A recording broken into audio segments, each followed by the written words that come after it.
ሀና ዶክተሩን አስጠነቀቀችው። እውነቱን ካልነገርከኝ የአባቴ የቀጣዩ ሕክምና ሊያሳስበኝ አይችልም። እኔ የምፈልገው እንዴት እንደተጭበረበረ እውነቱን ንገረኝ ብላ ለዶክተሩ ስትጠይቀው እውነቱን ማወቅ ላንቺ ምን ያደርግልሻል? እንግዲያውስ የአባትሽን የሕክምና ጊዜ እያቃጠልሽና እሳቸውን ደግሞ አደጋ ላይ እየጣልሻቸው ነው ብሎ ለሀና ነገራት። እኔ የምፈልገው እንድትነግረኝ ብቻ ነው፣ ለምን እንደተጭበረበርኩና ማን እንዳደረገኝ እውነቱን ንገረኝ ብላ ለዶክተሩ ስትነግረው ዶክተሩ ለመናገር አልፈለገምና ከዚህ ካጠገቤ ውጭልኝ ብሎ ሀናን አስወጥቷታል። ስለ አባቷ ተጨንቃ ጸልያለች። የአባቴ የሕክምናው ነገር ይቋረጥበት የሆነ ፈጣሪ ሆይ ያለውበትን ጭንቀት ጊዜ ታውቃለህና አንተ ወርዳኝ እያለች እየጸለይ ነበር።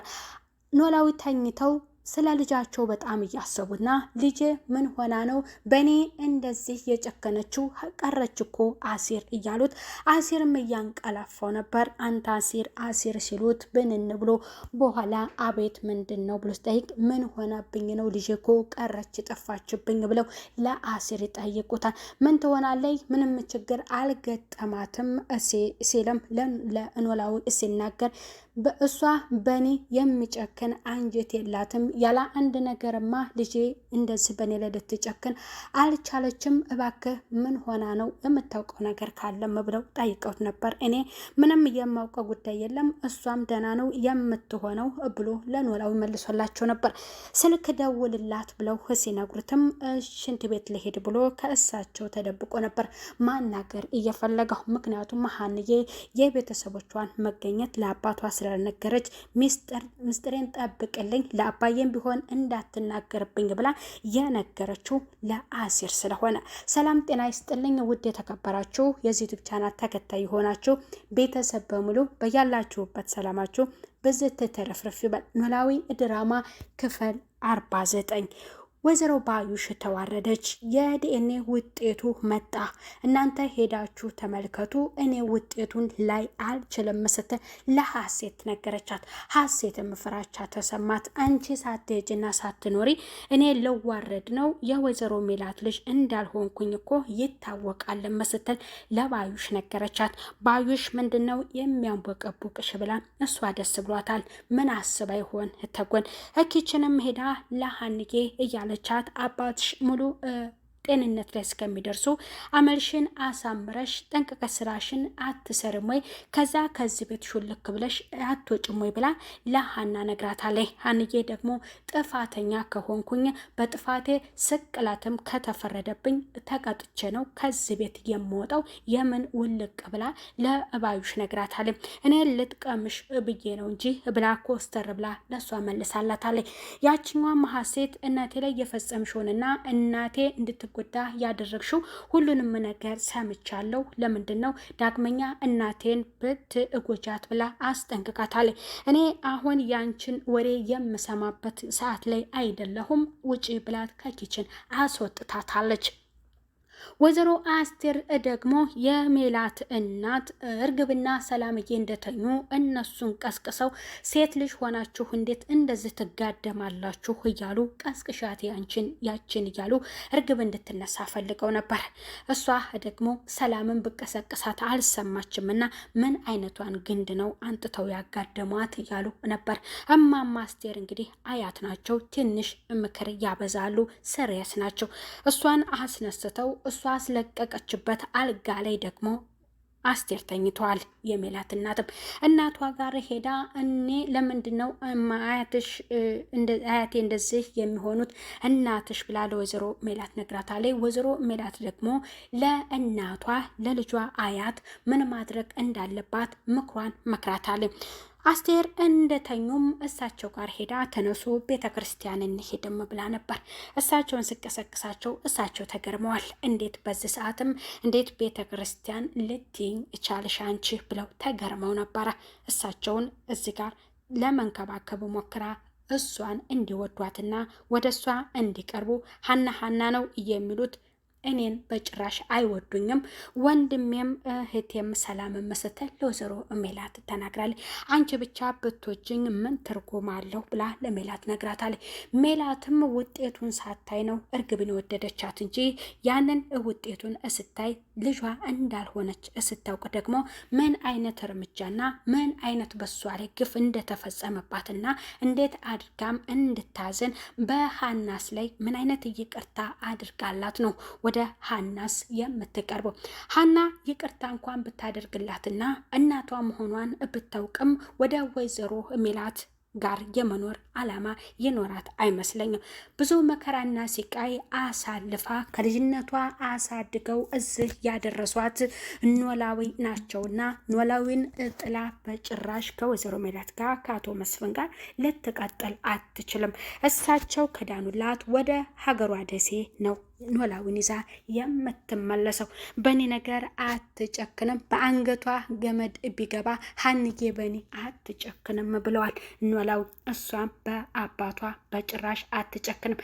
ለአቶ መስፍንም ነግረዋለች። እኔ ገንዘብ ፈልጌ አይደለም ወደ እናንተ የመጣሁት፣ እውነቱ ቢታወቅ እንኳን ከእናንተ ጋር አይደለም የምኖረው፣ አባቴ አንቀባሮ እያኖረኝ ጋር ነው ኖላዊ ጋር ነው ስትል እናቶ መስፍን ነግረዋለች።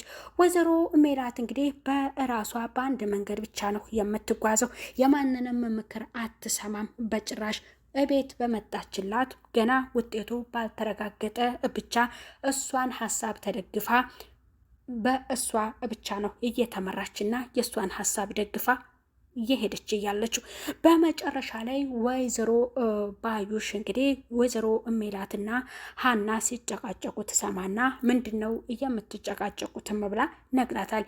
ተመልከቻት፣ ይቺ ሰራተኛ እኮ ምን እንደምታደርገኝ እያለች ለባዩሽ ወቀሳ ለሷ ስለ ሀና እየነገረቻት አንቺስ ልትረጃት ይገባል። አባቷን ጥላ መታ ይህ የስራ ክብርነትና አክብሮት ነው፣ ልትረጃት ይገባል ብላ ለወይዘሮ ሜላት ነግራታለች። ወይዘሮ ባዩሽ አንቺም እንደዚህ ትኛለሽ ወይ ስትልም ደግሞ ለባዩሽ መልሳላታለች።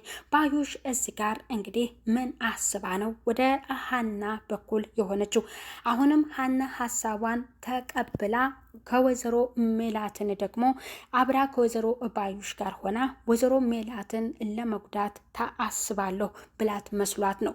እኔ ከዚህ ቤት ሽልክ የምለው በእስራኤልና እውነቱ ወጥቶልኝ ነው እንጂ አጭበርብሬ ከወይዘሮ ሜላት ቤት መሄድ አልችልም። ቅጣትም ካለብኝ የስቅላትም ከሆነ ቅጣቴን አገኝቼ ነው ከዚህ ቤት መልቀቅ የምፈልገው ብላ አስጠንቀቃታለች። ይህንን እያለቻት እንግዲህ ወይዘሮ ባዩሽ ለእሷ ወይዘሮ ሜላት እንድትጠላላት ነበር። እሳቸው እንደምታስቢያት አይነት ሰው አይደለችም ስትላት ለባዩሽ ነግራታለች። ባዩሽም በድፍረት ወይዘሮ ሜላትን ካናገረች በኋላ ወደ እርግብ ጋር ገብታ እሷ ክላስ አውርታታለች። እንዴት አንድ ጋር ሁለታችን ከሆነ ሌላ ይጠረጥራሉ፣ እንዴትስ መጣሽ ብላ ስትላት ነገሩ እንዴት እየተካሄደልሽ ነው? ምን አባታቸው ያመጣሉ ስትል በድፍረት እንግዲህ ሰው ቤት ገብታ እየተናገረች ነው። አስቴርንም ወይዘሮ የሜላትን እናትም ደግሞ የመጣችበትን ጉዳይ ሳትቀጥል ልጃችሁ እኮ ሜላት የኔን ጓደኝነት እረስተዋለች፣ እሳችሁ አንቱንም መንጣት አልነገረችኝም፣ የባሏም የአቶ መስፍን መንጣትን አልነገረችኝም፣ እኔና እሷ እኮ ተራርቀናል ስትልም እንግዲህ እየተናዘዘች ነበር ለማማ አስቴር ማለት ነው። እሳቸው ደግሞ ስለ እሳቸውም ተመችቷቸዋል እያለች ስትልጣቸው እሳቸው ስለገባቸው ወደ ጉዳይሽ ለምን አትገቢም ብለዋታል። ያ ጉዳዩ እንግዲህ ወደ ሀሴት ጋር ገብታ እሷ የምትላትን ነገር መፈጸም ነው። በመጨረሻም ከሀንዬ ያንን ሀሳብ ካለቻት በኋላ ሀሴት ክላስ ገብታ ነበረ። እሷ ክላስ ከገባች በኋላ የሳቀች ነበረ። የሳቀችው እሷን ስታያት ነበርና ለብቻሽ የሚያስቅሽ ነገር ምን ሆነሽ ነው? ምን አግኝተሽ ነው ስትላት ተደስቼ ነው ደስ ብሎኝ ነው ብላታለች።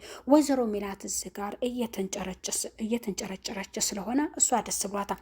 ከሀንዬም ጋር ስለተጣሉላት ውጤቱ መጥቷል። ነገ ጠዋት ሄዳችሁ ታያላችሁ። ውጤቱን ስታዩ ግን እኔ አብሬያችሁ አልኖርም ስትል ለሀሴት ትነግራታለች። ሀሴት ደግሞ እንዴት እንደዚህ ልታደርጊ ትቻለሽ? እኔ ልዋረድ ነው ብላለች ማለት ነው።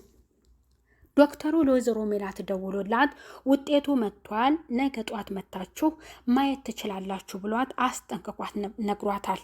እሷም ልጄ እርግብ ናት አይደለ አይተኸዋል ብለዋለች። ይህን ወረቀት ደግሞ ማንም ሰው ሊያየው አይችልም፣ እናንተው መታችሁ ነው የምታዩት ብሎ ለወይዘሮ ሜላት ነግሯታል።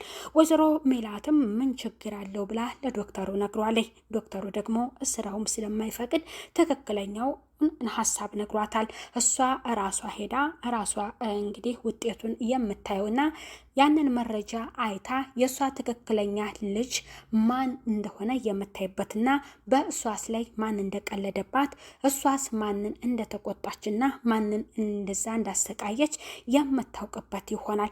ሀንዬ ፍቃድ ልትጠይቅ ስሯን ከጨረሰች በኋላ ለወይዘሮ ሜላት ስትነግራት ወይዘሮ ሜላት ደግሞ አሁን መተሽ ነው ወይ አሁን የምትሄጂው አንቺ ረሳሽው ወይ ስራሽን እያለ እየገላመጠቻት ነበረ። እሷ አባቷ ታሞባት ለአባቷ ምግብ እንደሚያስፈልጋት ሁሉም ነገር ነግራታለች።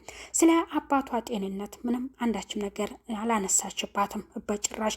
ያ ገንዘብ እንዴት እንደወጣ ብቻ አንገብግቧታል።